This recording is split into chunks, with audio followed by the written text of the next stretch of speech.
Hi, I'm Tony Nichols, and welcome to Chamber Chat.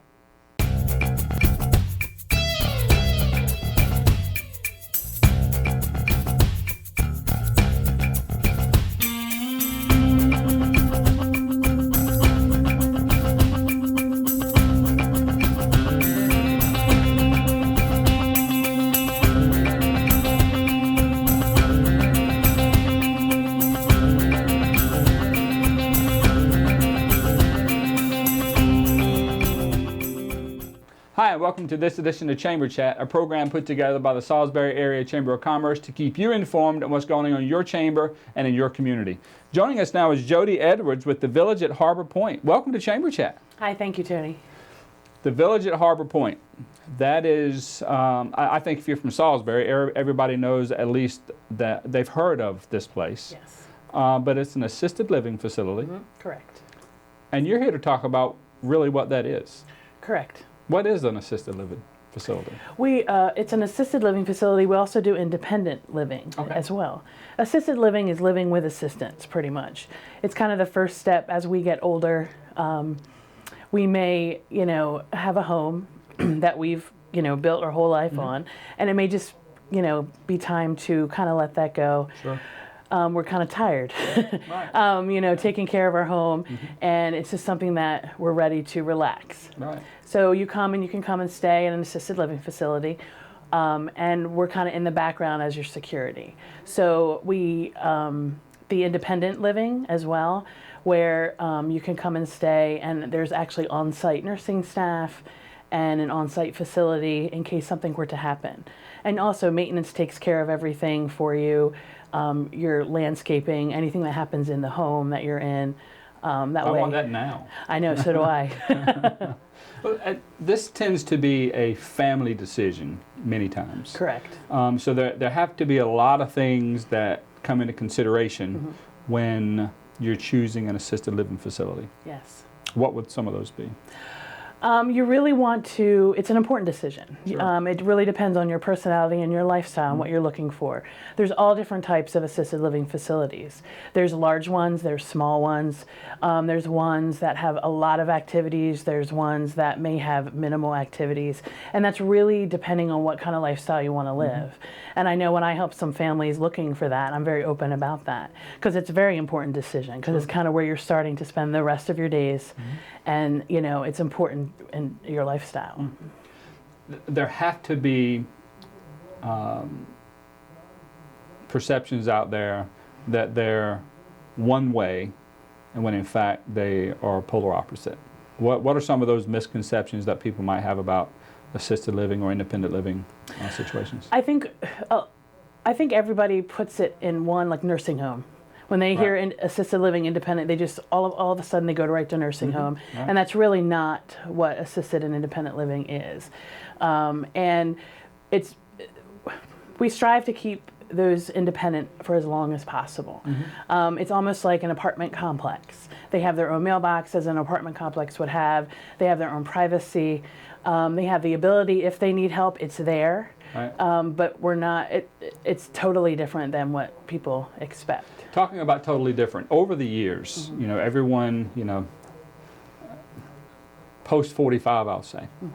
Many of us remember our grandmother or grandfather being in a nursing home, and that's maybe where a lot of that nursing home connotation comes from.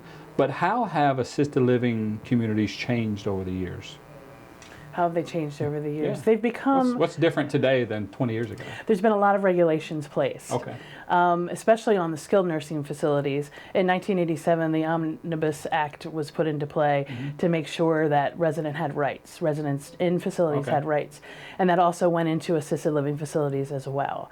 And part of my job, too, is to make sure that those rights are upheld, and I believe I have a passion for that as well. Sure. When, going back to the family decision aspect of things, what are some of the questions that get thrown at you that people have about assisted living facilities? How am I going to pay for it? Okay. That's the number one question. My experience, I've worked in skilled, I've worked in assisted, independent, and even in home health. And for assisted living, what I find is insurance generally does not pay for that. It's mostly private pay. Okay. Medicaid will help. There's what's called a med waiver program. Long-term care insurance does pay for a portion of it. However, most of assisted living and independent living is private pay. Okay. And that is a shock to most people. Yeah, I'm sitting here a little bit baffled myself. Right. And that is private pay. Yeah. So you pay for, you're still paying for someone to cut your grass. Yeah, true. That's true. That's right. So what is the difference in, the independent living versus assisted living versus skilled nursing facilities we hear so much about? Independent living is you're living on your own in your own house or apartment.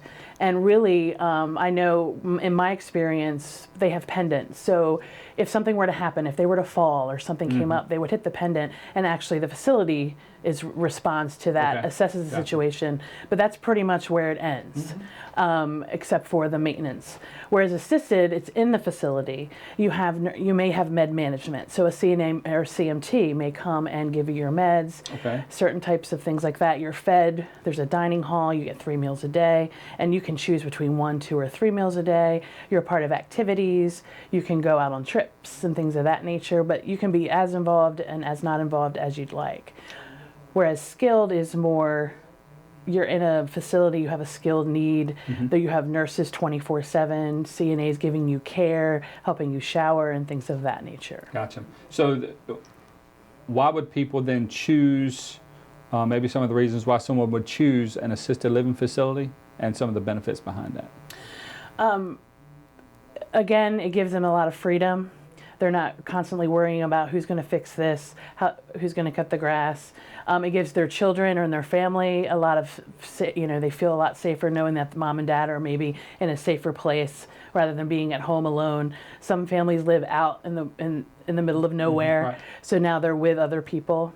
How should people be planning for this? Because if it's a self-pay program, obviously some money should be set aside and a future plan for.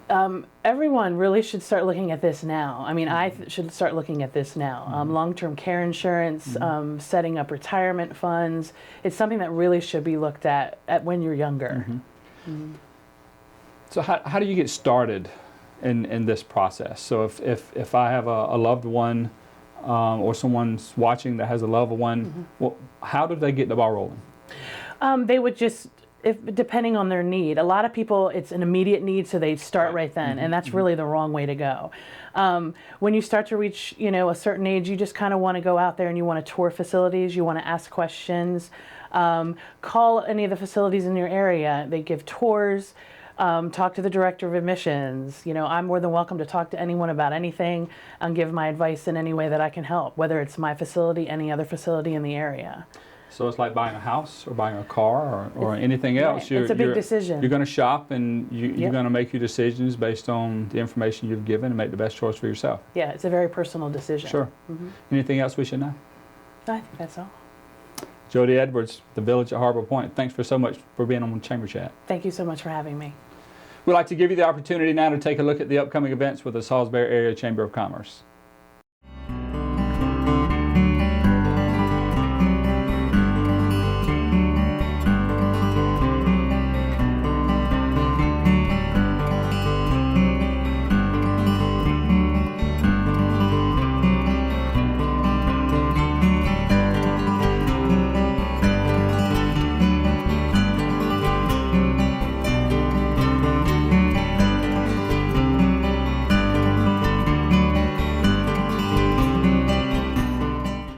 Welcome back to Chamber Chat right here on PAC 14. Joining us now is Kim Gillis of Becker Morgan and current chairman of the Board of Directors for the Chamber of Commerce. Welcome back to Chamber Chat, Kim. Thanks, Tony. Good to be here. This is your first visit back as chairman of the Chamber. It is. So so far, how have things been going in your chairmanship? I think we're off to a really strong start. We have a really great board of directors this year and an at-large council, as well as an excellent staff. So we've been hitting the ground running, and we're well underway with our program of work for the year. So I think we're up to a great start. And we've talked several times on Chamber Chat over the complete rebirth of the Chamber over the past 5 years. what are some of the things and you're the first chairman of the board that hasn't gone through the chairs, and really will be in full-fledged reaping the benefits, if you will, of the new design. So what's in store for us for 2016, and what can we look forward to seeing from the chamber? Yeah, well, as you said, we've gone through some really monumental changes over the past few years, and that has laid the foundation which we can move forward on now. So this year, what we're really focusing on is kind of tweaking to make sure that the efficiencies are there, and our standard operating procedures are key performance indicators, KPIs. So we're looking at some more internal functions to make sure that we're best serving members, we're supporting the staff, that the board feels supported, communications are funneling properly. So there's a lot more internal tweaking going on, but I use the word tweaking because the changes are much smaller than what has taken place over the past few years. So I'm thankful for all those ahead of me that got us to this point. You're talking about changing and reaching out to the chamber members. One group that we began reaching out to last year that I think you're going to highlight and continue to do so are the past presidents. How important is it to engage the past presidents? The past presidents are very important to our chamber. They have the institutional knowledge, the history, they have the passion for our business community, the community at large. So that is a resource that we really want to continue to tap and stay engaged with. Matter of fact, to that point, as part of our program of work, our plan is to meet with them twice throughout the year through a past president's luncheon, hear feedback from them as to what they're seeing and feeling and hearing in the community, ideas that they may have. And matter of fact, at the end of your chairmanship, we hosted that luncheon, and I got to sit in the room, and that really helped me as we all began to form the program of work for this year, because the past presidents had so much valuable insight. So our plan now is to do that on an annual basis. So this year we plan to host that past presidents luncheon in November, so the incoming chair can also have the benefit of those discussions and feedback. There's another new item in the past 6 months even, that has really gotten a lot of traction, is the Women's Network. I attended the first Women's Network only because I was the chairman of the board and wanted to show support. I have not gone to another one, so tell us how that's going. I hear that's very well attended. First of all, I'm sure they'd be thrilled to see you back there again. Sure they would, yeah. But that network is off to a really active start. They have some events coming up with a gently used food or a clothing drive. And they've had a number of events over the years with really great attendance. So that network is off to a really active start. And also our agriculture network is getting ready to come back. We had that a few years ago, and I believe it just had gone away for a while. And with everything that's taking place in the agriculture community and the chamber being an advocate for our ag industry, they've decided to reinstate the ag network. So I'm really glad to see that, because I think it's vital to our community and our region at large. Agreed. Can you go back to your program of work and pull a few more things out of there, and tie that into your goals that you'd like to see accomplished for the chamber in 2016? Sure. So kind of where we started from, a lot of the where we want to start is looking at some of the internal functions and making sure that we're operating efficiently. So again, the KPIs, the SOPs, communication plans, some of those real functional items. We also worked with each division. So the 4 divisions are the business and economic development, membership, community outreach, and government advocacy and government relations. So we worked with each of those divisions to create their program of work, which we've implemented into the overall. So, for example, one of the initiatives of the business and economic development is to really begin to look more as a region rather than just our local community. The Salisbury, Wycomico County is the hub of the Eastern Shore, the capital of the Eastern Shore, whatever you want to say. And we think there's a lot of opportunities if we can act as a catalyst to pull together our region, so Delaware, Eastern Shore of Maryland, Eastern Shore of Virginia, and begin to act as a collective group. So imagine the resources if we pull together and what we can accomplish with one voice. So they have a forum coming up in line with that. It's May 6th, I believe. So that forum's coming up, and it's a great initiative the Regional Economic Development Team has undertaken. So I'm excited to see what comes of that, what ideas come out of it, and how we can help move it forward. I know we broke through a glass ceiling last year, and we've stayed above it in surpassing 800 members. 1,000 members in sight. 1,000 members is still the goal, and we've got a great membership division working towards that right now. Another new network that they're creating is the Growth and Development Network. So I'm excited to see some of the ideas that come from that. We've had one initial meeting, and we have a follow-up meeting coming soon, but the goal remains 1,000 members. We're as strong as our membership base, and that's where all of our ideas come from. So we want to continue to grow that for our business community. One of the biggest things that, one of the biggest catalysts for revamping the chamber was to become more relevant to the business leaders and the community at large. So what do you see the chamber doing now to continue to help the community become better, the business community and the community at large? I think one of the things that I'm most proud of, and you could probably speak to it too, is the relationships and the synergy that we now see in our community. So we have open and ongoing dialogue with our elected officials, our local leaders, our state leaders, delegates, as well as civic groups, in addition to the business community, obviously, but our other civic groups. So we're working with Greater Salisbury Committee on a few different initiatives. We continually work with our members and the business community to hear from them what we should be doing, how we can support them. But I think we're working together as one big community, and I think that makes a world of difference. And so I'm really excited to see that synergy and collaboration continue moving forward. Agreed. Updated the strategic plan over the summer. That's right. Or the fall, I should say, of last year. So I'm assuming that'll tie right into your program of work. It will. As a matter of fact, that brings up a good point. When we were talking about the internal structure and how we're tweaking that, two initiatives that we've implemented that are going to be annual procedures are a board orientation, which you were really instrumental in getting that underway. That's going to be an annual event that we host. So all new board members, all existing board members, a chance to regroup, kind of understand the responsibilities and expectations. And I think that's important to running our chamber. And also the strategic planning session. We want that to be an annual event where we come together, look at the year ahead of us, kind of reflect on what we accomplished the year before, but more importantly, look ahead to what we need to accomplish in the coming year. So I think those two events are really important to our organization. Kim, we look forward to the great things that lie ahead for the chamber under your leadership. Thank you for joining us here on Chamber Chat. Thanks, Tony. We'd like to give you another opportunity now to take a look at the upcoming events with the Salisbury Area Chamber of Commerce.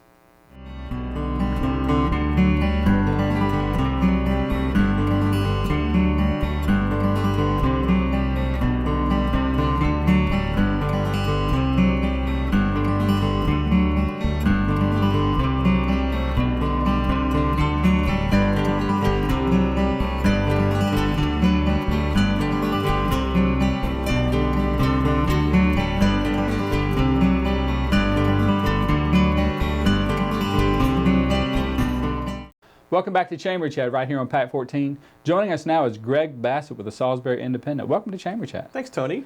You're not on that side of the camera very often. It's weird to sit over here. It is a little weird. I've been over there before. It's a little weird. Listen, I want to read something. It's part of a script that I read not too long ago, and it's talking about the Chamber Award. Is this going to embarrass me? Hopefully. This award has been the capstone of the awards presented by the Chamber of Commerce since 1949 to recognize superior service to the community. Let me be the 200th person to congratulate you on winning the Chamber Award. Man, congratulations. Thank you, sir. And leading up to, all the reasons why you're deserving in this award, if you would, start from 1979, I think that was the date that you jumped into the business. It's the day I walked in the Daily Times for the first time. Give us just a 50,000-foot view of your career leading up to the Salisbury Independent.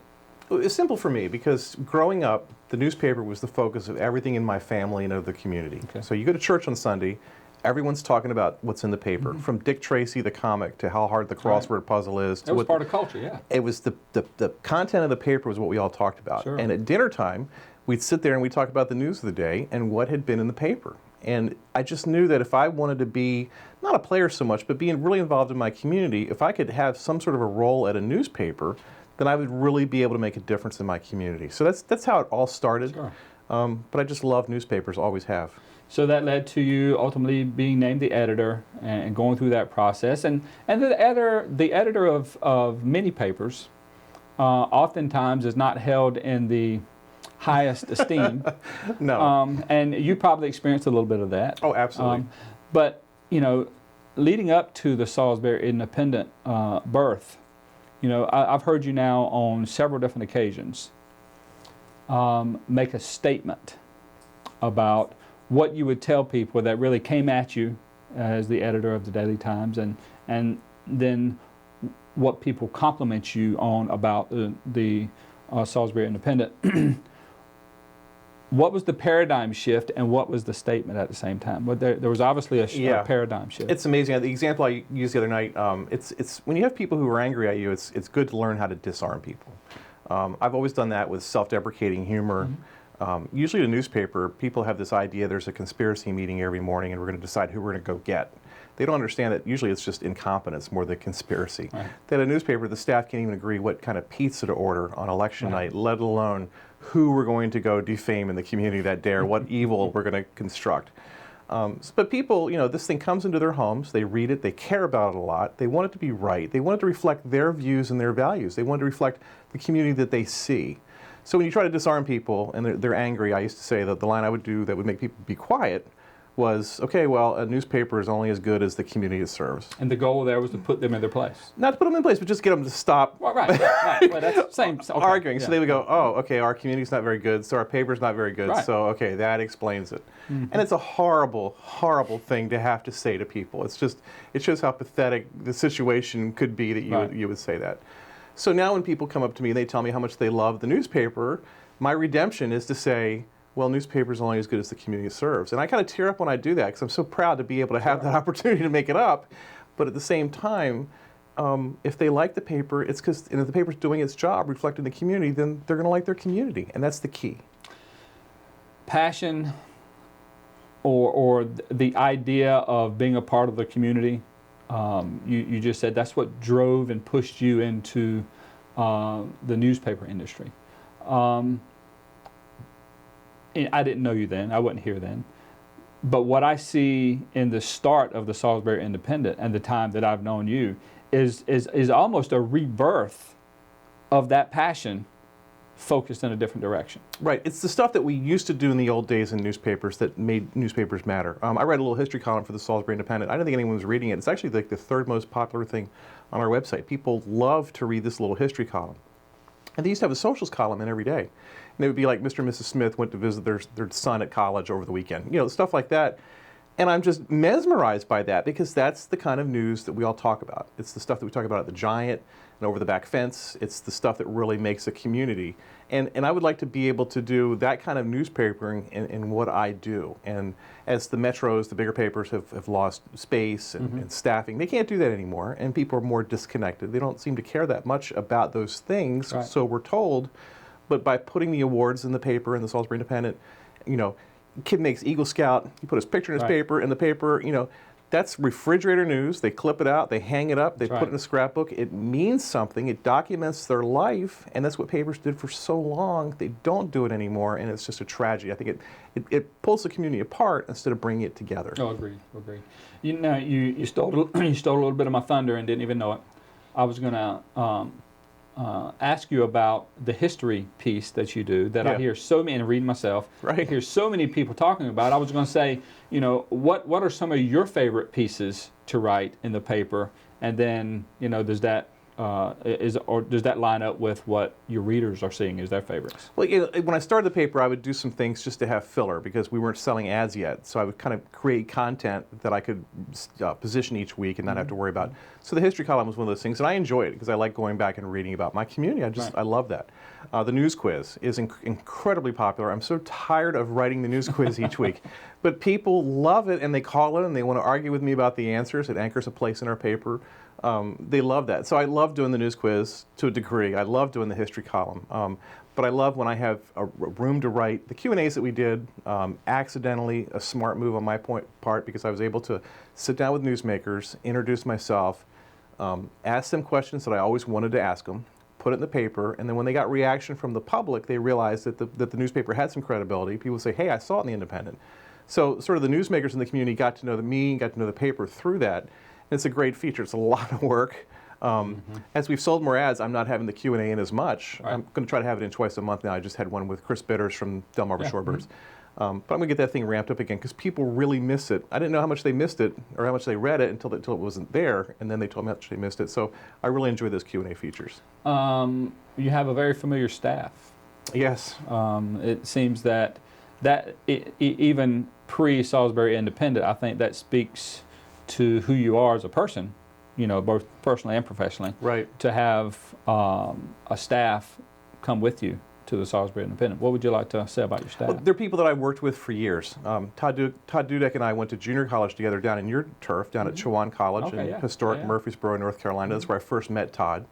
Joey Gardner, who shoots sports, he came to Chowan right after I left Chowan. So we've been together for 40 years, whatever it is. Susan Canfor and I have been together since 1987 as reporters of the Daily. So we're kind of refugees from the Daily. Bryce Stump is a contributor for us. Everyone loves Bryce Stump. They want his content in a paper. And he needs to be somewhere because he's the king of telling that storytelling in that artistic form on the peninsula. Right. So to have him is a great honor.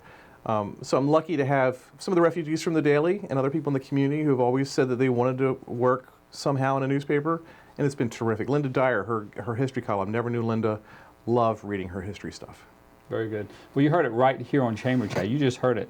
North Carolina is the reason for the success of the... No, but I do want to say this. You know, after I left the Daily, after I was invited to leave the Daily, and I was in the wilderness there for a while, and Chamber Chat was in my head when I was doing the business plan for the Salisbury Independent, because you bring people in here, you talk about the positive things that are going on in the community, you hit the negative things too, but you're with newsmakers, you're telling a story, you're promoting the goodness of Salisbury in our community.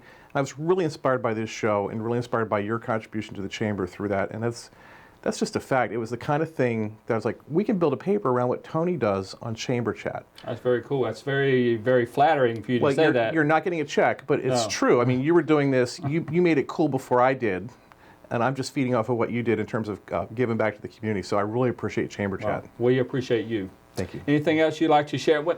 Let's leave with this. What is the thing that you enjoy most about putting together the Salisbury Independent? I enjoy the panic. Like just yesterday, I built the paper. So right now, all 32 pages of that paper are in my brain. People on the printing press have seen it, but no one else has. So today, it'll start going out in the community, and people will start to react. And I get goosebumps thinking about this because they're either going to like it, or they're going to hate it, or they're not going to care. That's right. And I wrote 2 budget stories, and I'm worried, you know, did I get all the budget stuff right? You know, are the numbers, are they all going to add up? So I'm in a panic about that. But what I love the most is when people read it and I see them at Starbucks or at Dayton's and they're sitting there reading it. I watch them read it and I watch them react, and I'm trying to make a difference, trying to make things better for them, help them connect with their community. And if I get a sense of that, that's the ultimate. Very good. Greg, congratulations on being the 2016 Chamber Award recipient, and congratulations on the enormous success of your paper. Thank you, sir. Thank you for joining us here on Chamber Chat. As always, if you missed a portion of this edition or you'd like to view previous editions of Chamber Chat, we'd encourage you to visit PAC 14's website and utilize their on-demand feature, or visit the Chamber of Commerce's website and view the YouTube channel. That's about all the time we have for this edition of Chamber Chat. My name's Tony Nichols, your host, encouraging you to make a difference.